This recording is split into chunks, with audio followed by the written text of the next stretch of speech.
या मोहम्मद जगत जाला कमली वाला तुम्हारी नाम मदीना वाला तुम्हारी नाम এই পৃথিবীর নামেরই ঢঙ্কা এই পৃথিবীর নামেরই ঢঙ্কা সবারই সেরা তোমারি নাম মদিনা ওয়ালা তোমারি নাম ফকির দরবেশ বাদশাগণের ফকির দরবেশ বাদশাগণের গলারি মালা তোমারি নাম কমলি ওয়ালা তোমারি নাম লৌহে মাহফুজে আছে যে লেখা লৌহে মাহফুজে আছে যে লেখা মিমেরি দ্বারা তোমারি নাম আলমিন উপাধি তোমারি নাম লা ইলাহা লা ইলাহা ইল্লাল্লাহ মুহাম্মাদুর রাসূলুল্লাহ সাল্লাল্লাহু আলাইহি ওয়াসাল্লাম। ভাইরা আমার, বন্ধুরা আমার, মুসলমানের সংখ্যা আস্তে আস্তে বাড়ছে। হযরত ওমর মুসলমান হয়ে গেলেন, মুসলমানের শক্তি কমছে নাকি আরো বাড়ছে? ওমর এত সাহসী মানুষ, জিজ্ঞেস করলেন, ইয়া রাসূলুল্লাহ, ইয়া হাবিবাল্লাহ, এই মুহূর্তে আমার কোন আমল? হে ওমর, আমরা যখন নামাজ পড়বো তুমিও আমাদের সাথে নামাজে দাঁড়াইবা। আমরা যখন চুপে চুপে কালিমার দাওয়াত দিই তুমিও দাওয়াত দিবা। আমরা চুপে চুপে নামাজ পড়তে হয়, চুপে চুপে কালিমার দাওয়াত দিতে হয়। কয় কেন? কয় কাফেররা মুসলমান পাইলে ঝাঁপিয়ে পড়ে, মুসলমানের উপরে আঘাত করে, জুলুম করে। ওমর ডাক দিয়া কয়, ওগো আল্লাহর হাবিব, আমি ওমর ইসলাম ধর্ম গ্রহণ করার পরও যদি এইভাবে চুপে চুপে কালিমার দাওয়াত দেওয়া লাগে তাহলে আমি মুসলমান হয়ে কি লাভ হলো? ওগো পয়গম্বর, চলেন মক্কাতুল মুকাররমায়, আপনি ইমামতি করবেন, আপনার পিছনে দাঁড়ায় নামাজ পড়ব। আবু জাহেল, উতবা, সাইবা যদি আইসা কোনো বাধা প্রদান করতে চায়, আমি ওমরের তলোয়ার একাই যথেষ্ট। জোরে কোন সুবহানাল্লাহ। 13 বছর পর্যন্ত আল্লাহর হাবিব কালেমার দাওয়াত দিয়েছেন মক্কায়। এর ভিতরে অনেক ঘটনা ঘটে গেছে, কিন্তু যখন আল্লাহর হাবিব 10 থেকে 13 বছর পার করে দিচ্ছে, তখন কাফেররা মিলে আরেকটা ষড়যন্ত্র করছে। হযরতে রাসূল আকরাম সাল্লাল্লাহু আলাইহি ওয়াসাল্লামকে দুনিয়া থেকে আবার সরায়া দিবে। একবার প্ল্যান করছিল, পারে নাই, ওমরকে পাঠায়ও পারে নাই। এবার আবার প্ল্যান করছে আবু জাহেল, কি করা যায়? যদি এক দলের নেতারা যায় ওমরকে মারতে যাও, তাহলে ওমরের মুহাম্মদকে মারতে যাও, তাহলে মুহাম্মদের দলের লোকেরা আমাদেরকে মারতে আসবে। আসো, ইসলাম ধর্ম যারা গ্রহণ করেছে তথা মুসলমান ছাড়া আমরা যত বেঈমান কাফেররা আছি সবাই মিলে ঐক্যবদ্ধ হই। বর্তমান জমানায় বৌদ্ধ, খ্রিস্টান, হিন্দু ধর্ম, মুসলমান ছাড়া যত খ্রিস্টান ধর্ম ছাড়া সহ মুসলমান ছাড়া যত ধর্ম আছে সবাই কিন্তু, যদিও পারস্পরিক দ্বন্দ্ব থাকে, মুসলমানদের বিরুদ্ধে কিন্তু সব এক হইয়া মাঠে নামছে। ঠিক না বেঠিক? জোরে কর। বৌদ্ধরা মুসলমানের উপর আঘাত করে, ইন্ডিয়াতে, হিন্দুস্তান, সেখানে মুসলমানরা নির্যাতিত। আপনার কি বলেন, বিশ্বের যেখানেই যাবেন কাফের বেঈমানদের একটাই টার্গেট, মুসলমান নিপাত যাক। নাউজুবিল্লাহ বলে। এরা কিন্তু ভালো করে জানে মুসলমান না থাকলে এরাও দুনিয়া টিকবে না, এরপরও শত্রুতামি করে। কাফেররা মিলে তখনও সবাই মিলে ঐক্যবদ্ধ, মুহাম্মদকে শেষ করতে হবে। সব দলের নওজোয়ান যুবকদেরকে নিয়ে ঘরের চতুর্পাশ ঘেরাও করে ফেলেছে। আল্লাহর নবী জানেও না, একজন জানলেও না আছেন, তিনি কে? আরো আসছে কোন? কষ্ট হচ্ছে আপনাদের? তাহলে আওয়াজ দিয়েন একটু, তাহলে আরো মাহফিল কিছুক্ষণ চলবে। একজন জান্নাওয়ালা আছেন, তিনি কে?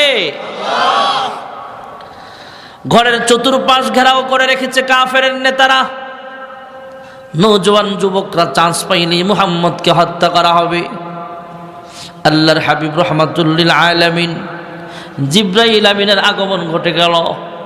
জিবরাইল এসে বলে, ইয়া রাসূলুল্লাহ, ইয়া হাবিবাল্লাহ, চলেন মক্কা থেকে মদিনায় হিজরত করতে হবে। আল্লাহর হাবিব ডাক দিয়া বলে, হ্যাঁ জিবরাইল, আমি যদি এই মুহূর্তে মক্কা ছেড়ে মদিনায় চলিয়া যাই, আমি ঘর থেকে বের হলেই তো কাফেররা দেখতে পাবে। আল্লাহর হাবিবকে জিবরাইল আমিন জানায়া দিলেন। কোরআনুল কারীমের সূরা ইয়াসিনের প্রথম কয়েকটা আয়াত তেলাওয়াত করেন। হাতের মধ্যে বালুর মুষ্টি, ভিতরে হাতের মধ্যে বালু নেন এক মুষ্টি, এবার বালুর ভিতরে ফু দেন, তত হাতের মুষ্টির মধ্যে একটা ফুক মারেন, ছাইরা দেন, দেখেন আল্লাহ কেমন খেলা খেলে। সুবহানাল্লাহ কর। ياسين القرآن الحكيم إنك لمن المرسلين।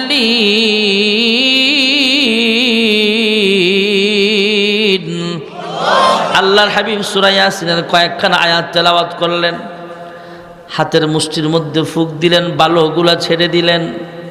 এই বালুর কণাগুলা কাফেরদের চোখ পর্যন্ত পৌঁছে যায়। কাফেরদের চোখ পর্যন্ত পৌঁছে গেলে সাময়িক সময়ের জন্য চক্ষুটা বন্ধ। এই ফাঁকে আল্লাহর হাবিব বের হয়ে যাবেন। হ্যাঁ জিবরাইল, আমি যদি বের হয়ে যাই, কাফেরদের চোখ বন্ধ হতে পারে, কিন্তু কান তো খোলা আছে। জিবরাইল বলে, এবার আর বালুর মুষ্টি লাগবে না, আরেকটা আয়াত শিখায়া দিলেন, পড়ে ফুক দেন। ফুক দিলেন, তাদের কানগুলো আল্লাহ বন্ধ করে দিলেন। আল্লাহর হাবিব হযরত আলীকে আপন বিছানায় শোয়া বলে, হ্যাঁ আলী, আমার বিছানায় তুমি শুয়ে থাকো। কাফেররা সকালবেলা অনেকে আমার কাছ থেকে টাকা পাও না, মুসলমান অনেকেই আমাকে আল আমিন বলে জানে, সবাই আল আমিন বিশ্বাস করে আমার কাছে টাকা জমা রাখছে। আসলে তাদের পাওনাগুলো দিয়ে দিবা, মদিনা হিজরত করবা, সেখানে তোমার সাথে আমার দেখা হবে। পাশাপাশি জিজ্ঞেস করে, হ্যাঁ আলী, তোমার কি ভয় লাগছে নাকি? কারণ কাফেররা যখন আমাকে মনে করে তোমার উপরে আঘাত করবে, ভয় হতে পারে। আলী ডাক দিয়া বলে, ওগো আল্লাহর হাবিব, আমি হলাম, আপনি তো উপাধি দিয়েছেন আসাদুল্লাহিল গালেব। ওগো আল্লাহর হাবিব, আমি কাফেরদের তলোয়ারের ভয় করি না, আর আপনার পাক জবানের একটা আল্লাহর কাছে দাম আছে। আপনি তো পাক জবান দিয়া বলেছেন, হে আলী, মদিনায় যাইবা, হিজরত করবা, সেখানে তোমার সাথে আমার দেখা হবে। আমার ইয়াকিন আর বিশ্বাস হয়ে গেছে, মদিনায় যতক্ষণ পর্যন্ত আপনার সাথে আমার সাক্ষাৎ না হবে, ততক্ষণ পর্যন্ত আল্লাহ আমাকে মরণ দিবে না। হিজরত করিতেন নবীজি, চলছে না ধারাতে, গৃহেতে রাখিয়া গেলেন হযরত আলী কে রে আমার, ওই মদিনার পথে। হযরত আলী আপন বিছানায় শোয়া আল্লাহর হাবিব ঘর থেকে বের হলেন। আল্লাহর হাবিব শুধু বলের মুষ্টিটা হাত থেকে ছেড়ে দিয়েছিলেন মাত্র। পরবর্তীতে আল্লাহ কোরআনের অন্য আয়াতের মাধ্যমে জানায়া দিলেন, ওয়ামা রামাইতা ইয রামাইতা ওয়ালাকিন্নাল্লাহ রামা। ওগো হাবিব আমার, আপনি শুধু হাত থেকে বালুর কণাগুলা ছেড়ে দিয়েছিলেন মাত্র, এমনি এমনি কাফেরদের চোখ পর্যন্ত পৌঁছায় নাই। আপনি শুধু হাত থেকে ছেড়ে দিয়েছিলেন মাত্র, বালুর কণাগুলা আমি পৌঁছায়া দিয়েছিলাম কাফেরদের চোখ পর্যন্ত। সুবহানাল্লাহ। আপনি শুধু হাত থেকে ছেড়ে দিয়েছিলেন, বালুর কোনাগুলা কাফেরদের চোখ পর্যন্ত পৌঁছানোর দায়িত্বটা আমি আল্লাহ আমার কুদরতি হাতে গ্রহণ করে নিয়েছিলাম। আল্লাহর হাবিব এই ফাঁকে ঘর থেকে বের হলেন। আল্লাহর হাবিব আবু বকরের বাড়ির দরওয়াজায় যায় প্রাথমিকভাবে আস্তে করে আওয়াজ দিলে, প্রথম ডাকের সঙ্গে সঙ্গে আবু বকর সিদ্দিক রাদিয়াল্লাহু তাআলা আনহু দরজা খুললে আল্লাহর হাবিব ডাক দেয়া কয়, হে আবু বকর, প্রথম ডাক দেওয়ার সঙ্গে সঙ্গে তুমি এইভাবে কেন ডাকের সাড়া দিলা, দরওয়াজাও খুলে দিলা, তুমি কি ঘুমাও নাই? হে আবু বকর, তুমি এখনো সজাগ আছো কেমনে? হযরত আবু বকর সিদ্দিক ডাক দিয়া জিজ্ঞেস করে, ডাক দেয়া কয়, ওগো আল্লাহর হাবিব, আপনি যখন বলেছিলেন হে আবু বকর, একদিন আমি পয়গম্বরকেও আল্লাহর হুকুমে হিজরত করে মদিনায় চলে যেতে হবে, ওগো আল্লাহর হাবিব, ওই দিন থেকে আজ পর্যন্ত কোন দিন জানি আপনার সঙ্গী হতে হয়, হিজরতের সাথী হতে হয়, ওই দিন থেকে আজ পর্যন্ত আমি আবু বকর কোনদিন রাতের বেলায় বিছানায় পিঠ লাগাই নাই, যেরকম সুবহানাল্লাহ। এরা ছিলেন আশিক রাসূল। আবু বকর সিদ্দিকের কানে কানে আল্লাহর হাবিব কহে, হে আবু বকর, কথা আছে। ওগো আল্লাহর হাবিব, আমার কানে কানে আইসা বলতে হবে না, সবার সামনে বলতে পারেন, কারণ আমার ফ্যামিলিতে যে লোকগুলো আছে সব আপনার ভক্ত, সব মুসলমান। আমি যেমন আপনার পাগল, আমার ছেলে মেয়ে সবাই কিন্তু আপনার পাগল। ওগো আল্লাহর হাবিব, আমার ঘরের ভিতরে লুকায় লুকায় কথা বলতে হবে না, চলেন কি বলবেন? আল্লাহর হাবিব বলেন, হে আবু বকর রেডি হও। আবু বকর বলে, ইয়া রাসূলুল্লাহ, ইয়া হাবিবাল্লাহ, আমি আগেই তো রেডি আছি। সুবহানাল্লাহ। যেই রাস্তা দিয়ে হিজরত করেছেন সেই রাস্তাটা এখনো আছে, যদিও আগের মতো নাই, কিন্তু রোডের নাম এখনো হিজরি রোড আছে, তরিকুল হিজরা। সুবহানাল্লাহ বলেন। আল্লাহর হাবিব একটা পাহাড়ে উঠলেন। আশ্চর্য হবেন যারা গিয়েছেন, দেখেছেন। আমার মতো ইয়ংম্যান যুবকরাও প্রায় 1.5 থেকে 2 ঘন্টা সময় লাগে সেখানে উঠতে। আল্লাহর হাবিব আবু বকরকে সঙ্গে নিয়ে পাহাড়ে উঠলেন। আবু বকর আল্লাহর হাবিবকে থামায়া দিয়া বলে, ওগো আল্লাহর হাবিব, আমি আগে যাই। প্রায় 5,500 ফুট উঁচা পাহাড়, 4,413 ফিট উঁচা সেই পাহাড়। সেখান থেকে উঠে গুহায় ঢুকতে হয়। 2 জন একসাথে এইভাবে দাঁড়ায় ঢুকতে পারবেন না, এখনো গুহাটা সেইভাবেই আছে, আল্লাহ সেইভাবেই রেখেছেন আমাদেরকে নিদর্শন দেখাইবার জন্য। একজন ঢুকলেও এইভাবে সিনা টান করে ঢুকা যায় না, মোটামুটি একটু কাজুকুজু হয়ে গুছা হয়ে তারপরে ঢুকা লাগে। আবু বকর আল্লাহর হাবিবকে থামায় আগে আগে ঢুকলেন, গড়াগড়ি করলেন, পরিষ্কার করলেন, পুরাতন গুহা যেহেতু। আল্লাহর হাবিবকে ঢুকালেন। আল্লাহর হাবিব বলে, আবু বকর, আমাকে থামায় আগে আগে ঢুকার কারণ কি? আবু বকর ডাক দিয়া কয়, ইয়া রাসূলুল্লাহ, ইয়া হাবিবাল্লাহ, আপনি হলেন 2 জাহানের সর্দার, আর আমি আবু বকর হলাম আপনার সাহাবী। আগে আগে ঢুকার কারণ হলো পুরাতন একটা গুহা, সাপ থাকতে পারে, বিচ্ছু থাকতে পারে, কীট পতঙ্গ থাকতে পারে। আমি আগে আগে ঢুইকা একটু গড়াগড়ি করলাম, আর একটু পরিষ্কার করলাম।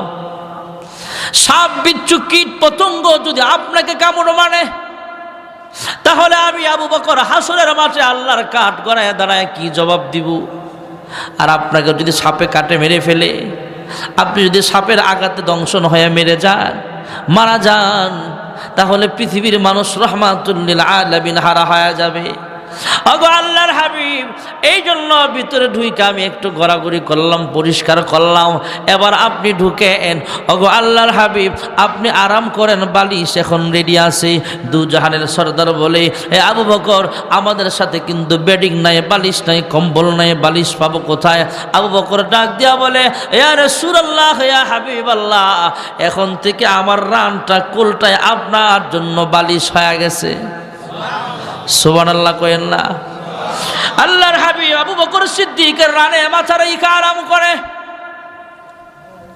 আবু বকর সিদ্দিকের রানে পয়গম্বর আরাম করতেছেন, ঘুমাচ্ছেন।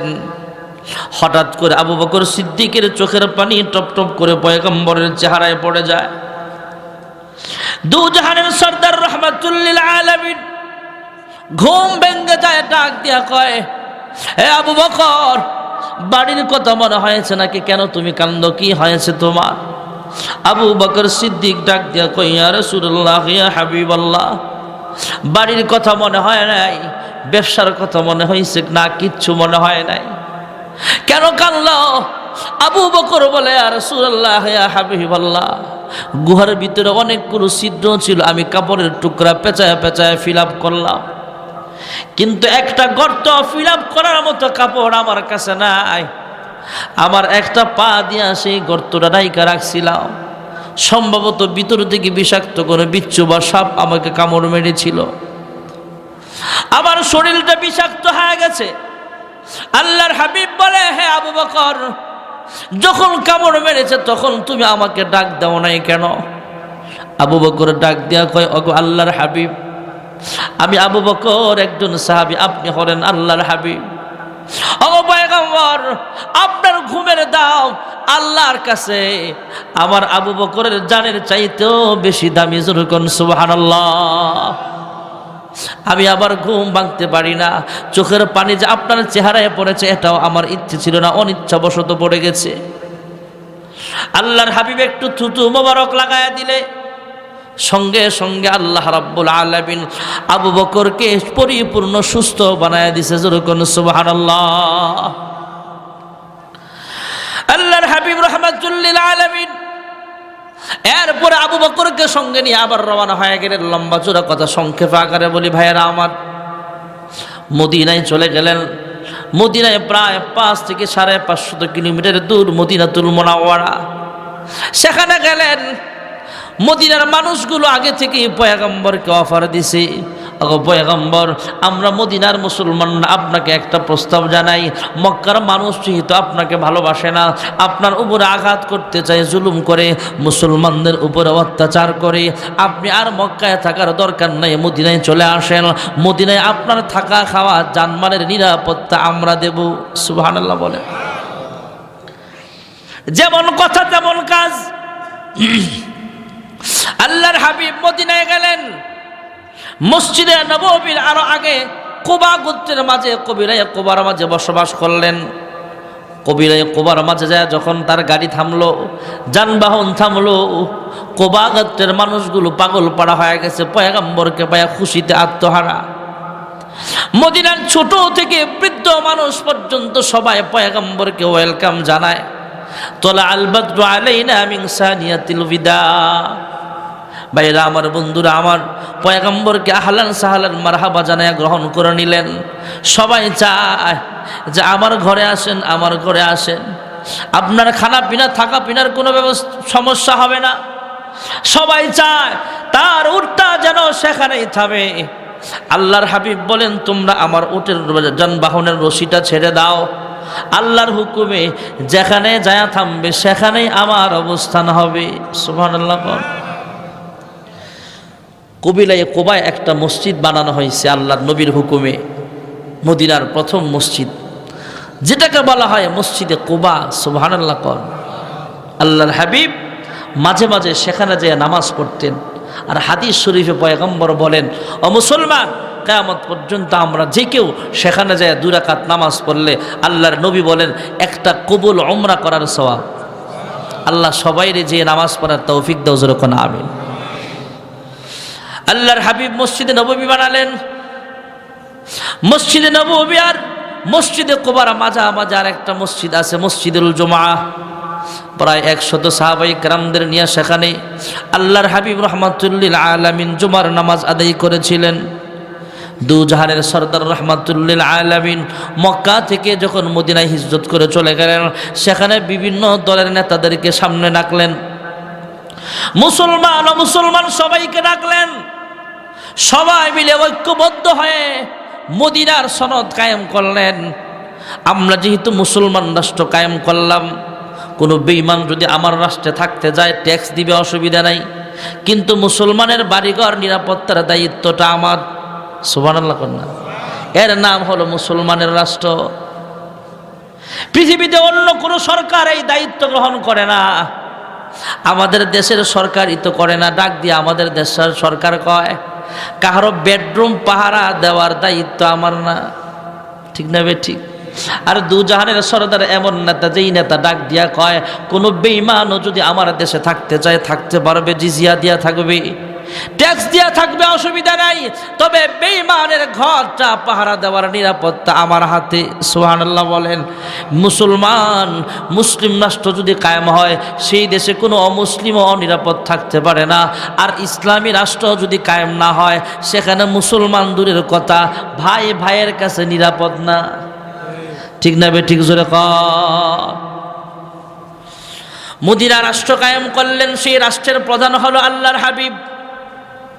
দুজাহানের সরদার রাহমাতুল লিল আলামিন হলেন এমন নেতা, পৃথিবীতে যদি বলা হয় সবচেয়ে একজন উত্তম আদর্শবান শিশুর নাম বলো, তাহলেও বলতে হবে মুহাম্মদ ইবনে আব্দুল্লাহ। শিশুকালটা ছিল সবচেয়ে আদর্শবান শিশু।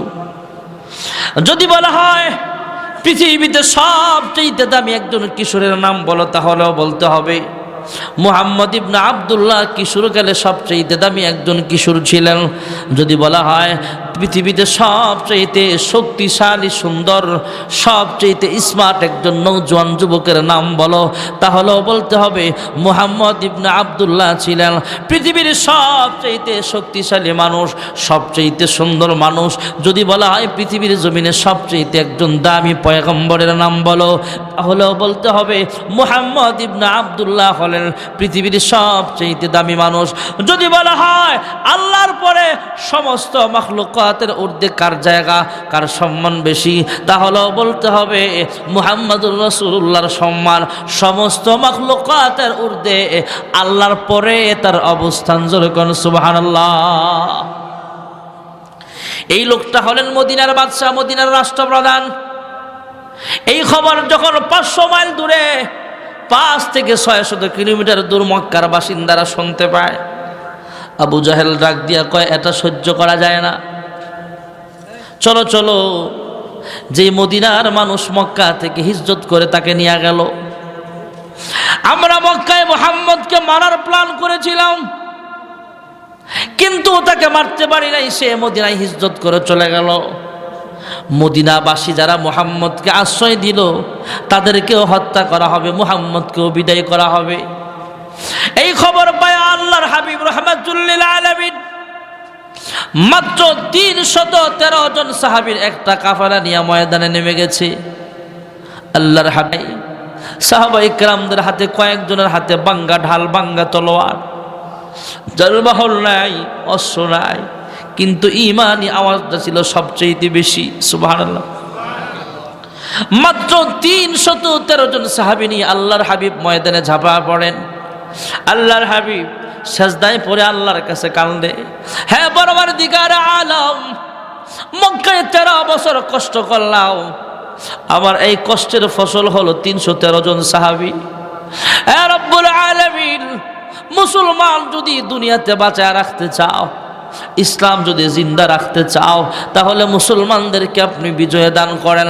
দেখা গেল মাত্র 313 জন সাহাবী হলে কি হবে, বদরের প্রান্তরে কাফেররা 1000 হলে কি হবে, মুসলমানদেরকে আল্লাহ বিজয় দান করেছে। জোরে কোন সুবহানাল্লাহ। 2 জন শিশু বাচ্চা ছিল, মুআজ আর মুআউইজ। মার কাছ থেকে জীবনের শেষ বিদায় নিয়ে যুদ্ধের ময়দানের পথে রওনা হয়ে গেল। আল্লাহর হাবিবের সামনে এসে বলে, ওগো আল্লাহর হাবিব, আমরা 2 ভাই যুদ্ধে যাব। 2 জাহানের সরদার রাহমাতুল লিল আলামিন ডাক দিয়া কয়, এটা যুদ্ধের ময়দান, এটা খেলাধুলার জায়গা না।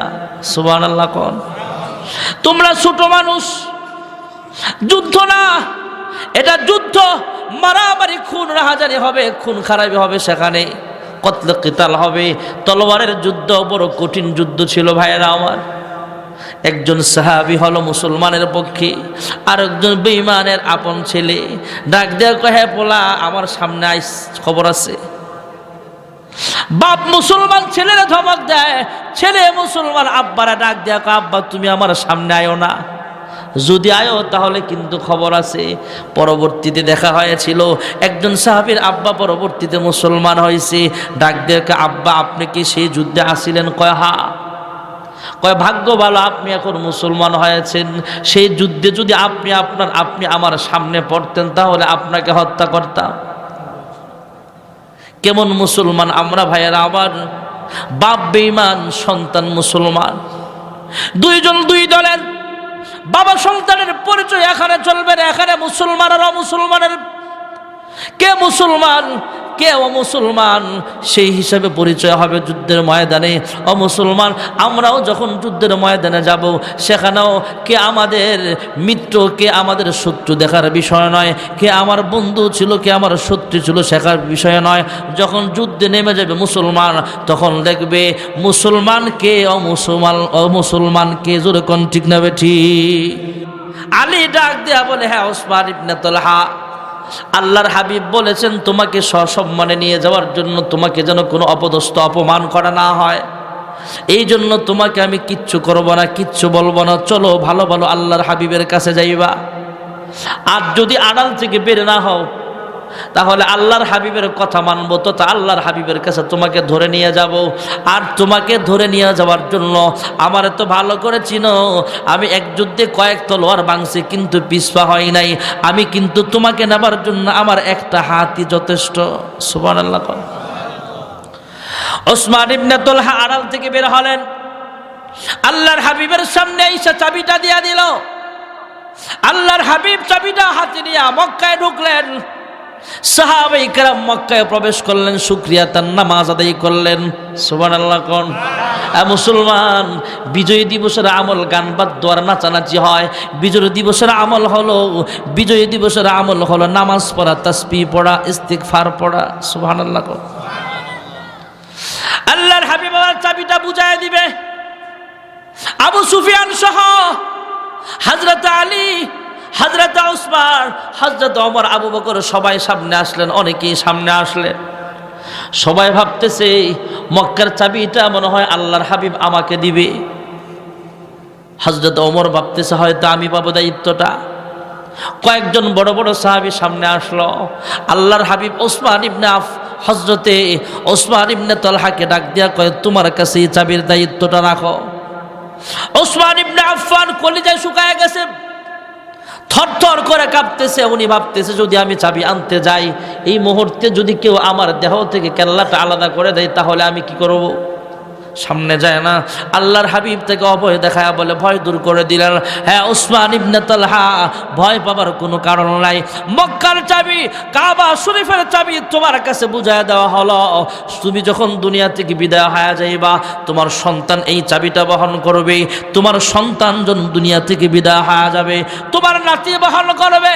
কিয়ামত পর্যন্ত কোন জালেম সরকার ছাড়া কিয়ামত পর্যন্ত তোমার বংশের লোক থেকে এই চাবি কেউ নিবে না। জোরে কোন সুবহানাল্লাহ। এখনো পর্যন্ত ওসমান ইবনে তালহার এই বংশের লোকেরাই মক্কার কাবার চাবি বহন করে। জোরে কোন সুবহানাল্লাহ। সব কথার মুদ্রা কথা হলো, মূল কথা হলো মুসলমানদের বিজয় নতুন নয়, ১৫০০ বছর আগের। সুবহানাল্লাহ বলেন। অতএব ৫০ বছর আগের আমাদের বাংলাদেশেও যারা রক্ত দিয়ে দেশটাকে স্বাধীন করেছে, এরা ভালো কাজ করেছে। যারা শহীদ হয়েছে, আল্লাহ মুসলিম শহীদদের কবরগুলো জান্নাতের বাগান বানাও, এদের জন্য দোয়া করা। আর শহীদ দিবসে, জাতীয় দিবসে, এই স্বাধীনতা দিবসে গান বাদ্য আর নাচানাচি নয়। ফাসাব্বিহ বিহামদি রাব্বিকা ওয়াস্তাগফির, আল্লাহ শিখিয়ে দিয়েছেন ইস্তিগফার পড়ো, হামদ সালাত পড়ো, আল্লাহর প্রশংসা করো, আর আল্লাহর কাছে মাফ চাও বেশি বেশি। নিজে অহংকারী করেও না। এই স্বাধীনতা নিজের অস্ত্রের বলে হয় না, স্বাধীনতা হয় আল্লাহর সাহায্যে। মুসলমান যেখানেই আটকে যাবে, চতুর্দিকে শত্রু বাহিনী আটকায় ফেলছে, পিছনের দেয়াল, সামনে শত্রু, পিছনে শত্রু, ডানে শত্রু, বামে শত্রু, এই মুহূর্তে কোনো অস্ত্র নাই মুসলমানের কাছে। মুসলমানের একটাই হাতিয়ার আছে, আল্লাহু আকবরের আওয়াজ। ঈমানি আওয়াজ দিয়ে যখন সামনে আগাবে, ইনশাআল্লাহ মুসলমান হতে পারে কম, শক্তি হতে পারে কম, কিন্তু ঈমানি আওয়াজের ধ্বনি দিয়ে সামনে যখন আগাবে, কাফেরদের শক্তি বেশি হলো। মুসলমানদেরকে আল্লাহ সাহায্য করেন, মুসলমানদেরকে বিজয় দেন কে? এই জন্য মুসলমান অহংকারের কিছু না, মন খারাপ করার কিছু না। বর্তমান বিশ্বে কাফেরদের শক্তি বেশি হতে পারে, অস্ত্র বেশি হতে পারে, মুসলমানের সাথে কুলাতে পারে না। কারণ মুসলমানের কাছে একটা অস্ত্র আছে, এটার নাম হলো ঈমান। কাফেরদের আছে বিমান, কাফেরদের আছে কামান, আমাদের আছে ঈমান। ঈমান হাতিয়ার, এমন একটা হাতিয়ার, এর সামনে কোনো অস্ত্র টিকতে পারে না। আল্লাহর সাহায্যে মুসলমানরাই বিজয় লাভ করে। আল্লাহ রাব্বুল আলামিন আমাদের সকলকে এই বিজয় দিবসগুলোতে শহীদদের স্মরণে হাম সালাত জিকির আসকার করে দোয়া করার এবং শহীদ দিবসে সকল গুনাহ গান বাজনা থেকে মুক্ত থেকে আমল করার তৌফিক আমাদের সকলকে দান করুক। সকলে বলে আমিন। আর দেশের জন্য দোয়া করা, ইসলামের জন্য দোয়া করা। আমাদের দেশের হাল কেমন সবাই জানেন। আল্লাহ যেন আমাদের দেশের হাল অবস্থা এমন করে দেয়, ক্ষমতায় যেই থাকেন অসুবিধা নাই, মুসলমানরা যেন বুক ফুলায়া ঈমানি সাহস নিয়ে চলতে পারে। এমন দেশ যেন আল্লাহ, এমন দেশের শাসকগুলোকে যেন আল্লাহ তেমনই বানায়া দেয়। জোরে কোন আমিন। ও আখিরু দাওয়ানা আনিল হামদুলিল্লাহি রাব্বিল আলামিন। দোয়া হয়ে যাবে, সবাই বসেন। আপনাদের এলাকার কৃতি সন্তান, এটা কি বন্দর থানা? হামিদুম মাজিদ اللهم بارك على محمد وعلى آل محمد كما باركت على إبراهيم وعلى آل إبراهيم إنك حميد مجيد হুজুর আপনি দোয়া করেন দোয়ার পরে কইনি তো একটা পলিথিনে লয়ে এলাম বাকিটা এলোমেলো দেখায় তো দোয়ার পরে এসব করে জানাই দিই আপনারা কেউ দোয়া করলে ভালো হয় আলহামদুলিল্লাহি রাব্বিল আলামিন والصلاة والسلام على أشرف الأنبياء والمرسلين وعلى آله وأصحابه أجمعين ربنا ظلمنا أنفسنا وإن لم تغفر لنا وترحمنا لنكونن من الخاسرين يا رب العالمين يا أكرم الأكرمين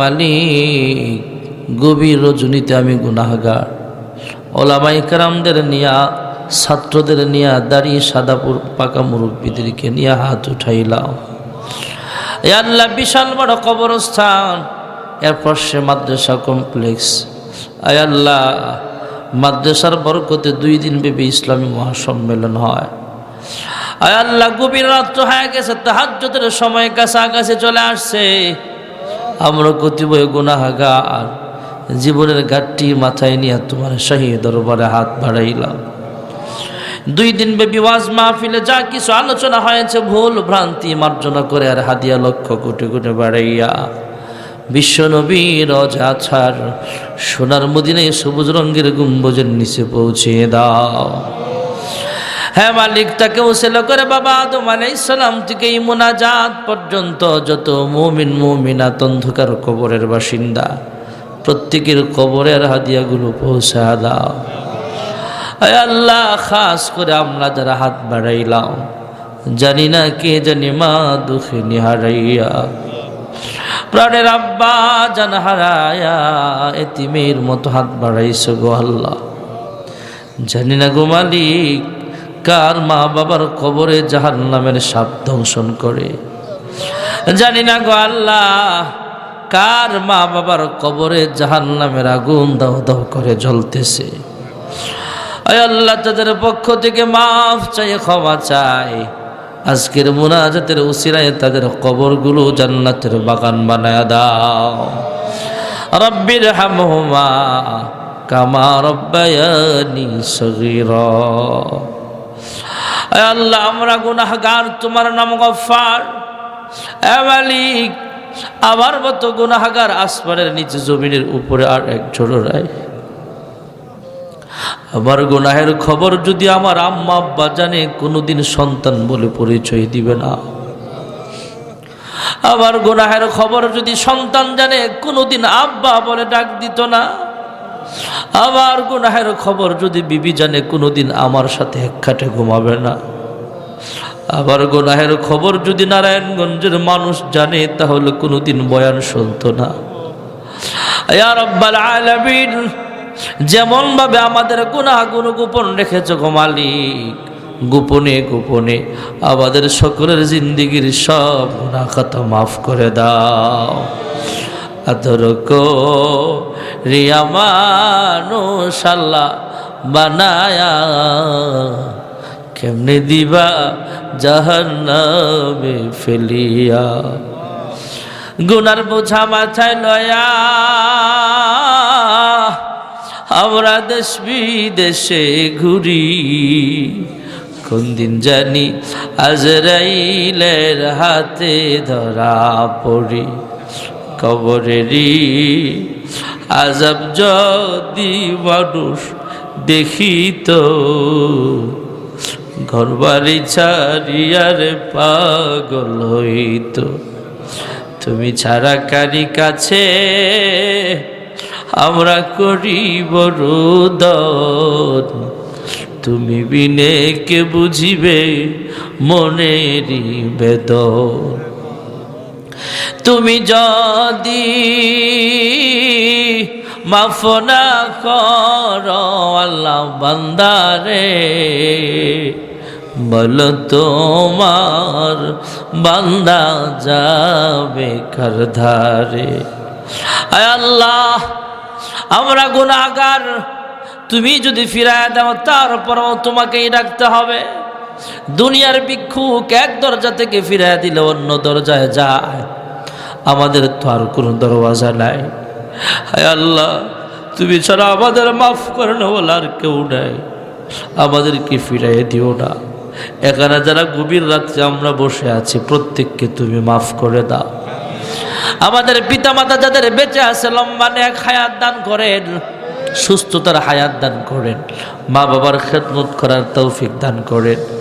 আয় আল্লাহ, যারা টাকা দিয়া পয়সা দিয়ে সুপরামর্শ দিয়া এখানে জান্নাতের বাগান সাজাইছে, মাদ্রাসায় বিল্ডিংয়ের কাজ চলতেছে, আয় আল্লাহ সমস্ত হাজাত তুমি গাইবী খাজানা থেকে পূরণ করিয়া দাও।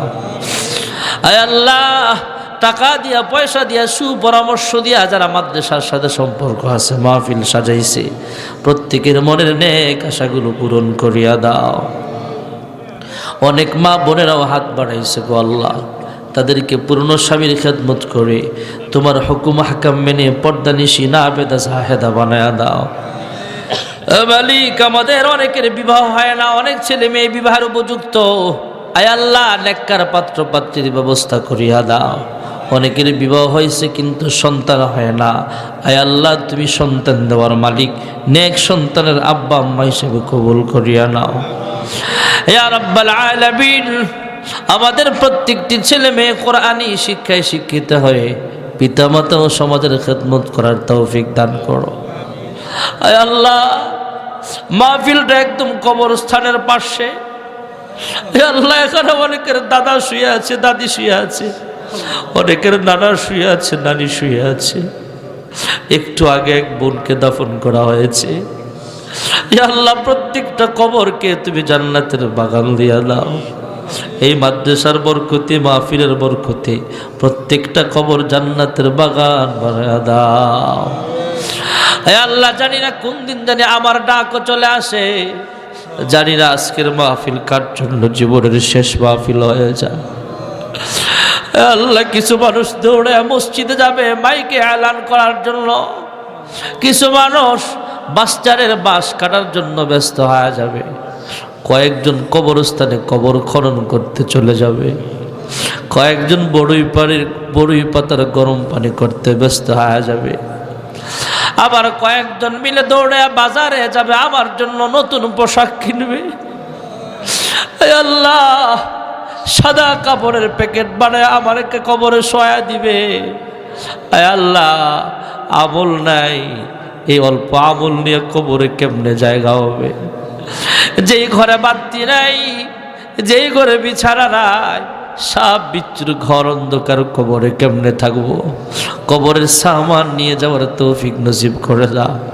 আমাদের সকলকে 5 ওয়াক্ত নামাজি বানায়া দাও। প্রত্যেকটা পুরুষকে সুন্নতি দাড়িওয়ালা বানায়া দাও।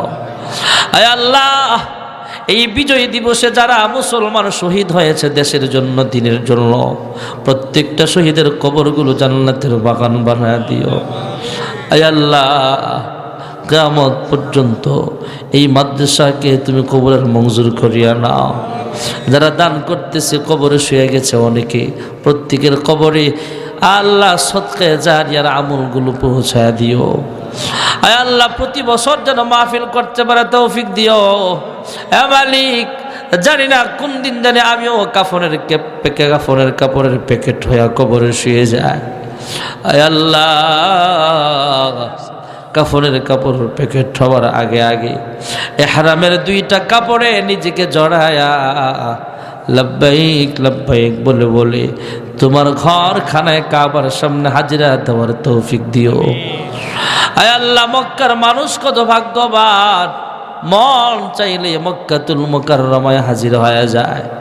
মদিনার মানুষ কত ভাগ্যবান, মন চাইলে মদিনাতুল মুনাওয়ারায় চলিয়া যায়। আমরা কপাল পড়া 6000 কিলোমিটার দূরের মানুষ, কিন্তু মন কান্দে বারবার মক্কায় যাইতে, মদিনায় যাইতে। আয় আল্লাহ, বারবার মক্কা মদিনায় যাওয়ার তৌফিক নসিব করে দাও। আয় আল্লাহ, অনেকে অসুস্থ, শিফায়ে কামেলা দান করো। যারা অভাবে আছে অভাব অনটন দূর করে দাও। যারা ঋণগ্রস্ত আছে ঋণ পরিশোধ করার তৌফিক দাও। সর্বপ্রকার বালা মুসিবত থেকে হেফাজত ফরমাও। আল্লাহুম্মা ইহফাজনা মিন কুল্লি বালাইদ দুনিয়া ওয়া আযাবিল আখিরাহ وتوفنا مسلما وألحقنا بالصالحين سبحان ربك رب العزة عما يصفون وسلام على المرسلين والحمد لله رب العالمين وارحمنا معهم برحمتك يا أرحم الراحمين. السلام عليكم ورحمة الله.